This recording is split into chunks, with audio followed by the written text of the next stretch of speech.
ભૂગોળ એમાં પણ ગુજરાતના ડુંગરના સૌથી અગત્યના સવાલોની આખી સિરીઝ હવે પૂરી થવામાં છે, જેમાં થોડા સવાલો બાકી છે જે તમે ખાસ નોંધી લેજો.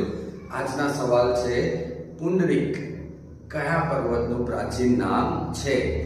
સવાલ નંબર 2, એબલ મંડપની ગુફાઓ કયા ડુંગરમાં આવેલી છે?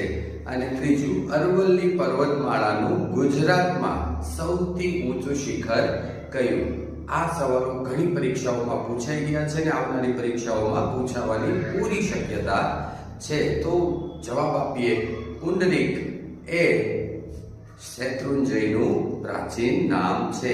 એબલ મંડપની ગુફાઓ મિત્રો તળાજાના ડુંગરોમાં આવેલી છે. અને અરવલ્લી જે દિલ્હીથી શરૂ થઈ અને અમદાવાદ સુધી ચાલે છે, એ પર્વતમાળામાં ગુજરાતમાં સૌથી ઊંચું શિખર આરાસુર છે. એનું ભારતમાં સૌથી ઊંચું શિખર પૂછે તો એ છે ગુરુ શિખર, જે માઉન્ટ આબુમાં આવેલું છે. તો આવા જ સવાલો માટે જોતા રહો, ફોલો કરો. Thank you.